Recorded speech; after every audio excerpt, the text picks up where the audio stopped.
Okay, so first of all, I'm going to select the series and add in data labels.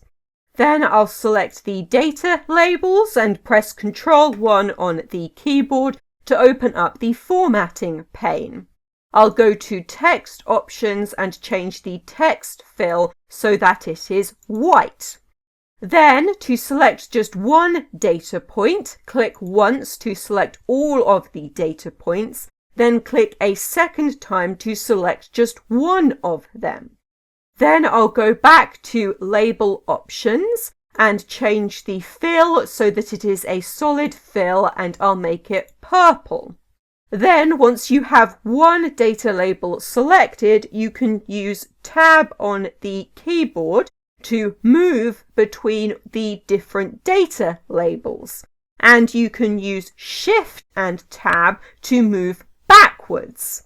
Then we can press F4 to repeat the previous step. So F4 is the keyboard shortcut to redo whatever you just did. And in my case, that's changed the fill of the data label to purple. So I can use a combination of Tab and F4 to change the formatting for just some of the data labels. In the next example, I'm going to use a custom number format on these data labels. So we'll go to the number option, and then in the format code, I want all of these to be whole numbers without the decimal points. So I'll put a hash in here and then add it. Then I want to change the color of just some of the numbers. So I'll put a set of square brackets in here and then type in the word green. Then I need another set of square brackets, and I'll say that I want to make all of the numbers greater than 80 be green. And when I add this, you can see that just the numbers greater than 80 have changed to be green. It resets the formatting for the rest of the numbers because it automatically adds in here a semicolon and the word general. I can fix this by changing this back to a hash. And then I also want another color in here. So I'll put in another set of square brackets, and this time I'll change the color to red, and I'll change the numbers that are less than 50 and then add this in.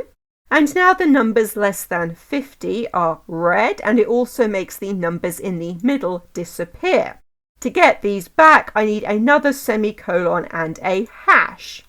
Then I'll go to text options and change the text fill to orange. And because of the custom number formatting that I have applied, it only changes the color of the numbers in the middle.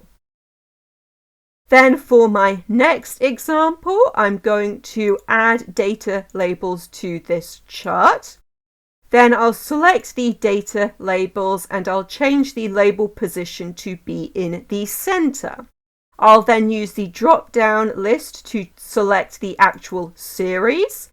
And then I'll go and change the marker, and I will increase the size of the marker, and I'll make it bigger and bigger until it covers the whole of the number. Then I'll change the marker fill to be white, and I'll change the border to be black.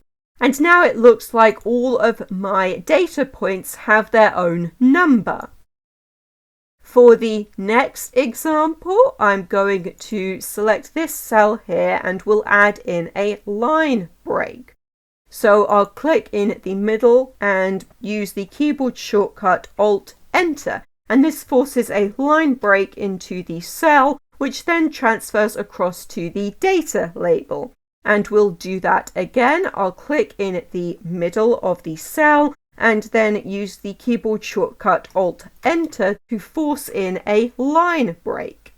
We can also do this using a formula, so I'll do equals and then we'll use the character function, and the number for a line break is the number 10.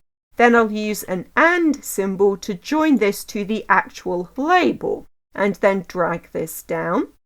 Then I need to select the data labels and go to label contains value from cells select range. And instead of having this range selected, I'll select this range here and OK. And now all of these data labels have an extra line break above them. And we can get multiple line breaks by using the repeat function. So the text that we will be repeating will be the line break, and we'll repeat this 5 times and close brackets and enter. And now you can see this forces the data label down. And I'll copy this formula and paste it into some of the other cells as well. Another option that we have is to add in multiple spaces. So I'll use this label as an example, and we'll need to use the repeat function again. Then we'll use the character function again, and this time the number that we'll put in will be 160 because that's the number for a line break. And we will repeat this 10 times, and then close brackets and use an AND symbol to connect it to the actual label and enter. And now you can see it has shifted this label slightly to the right. So we can use line breaks and spaces to have a bit more control over where the data labels go. Okay, so in this video I have shown you a few tricks to format data labels in Excel, and that is everything.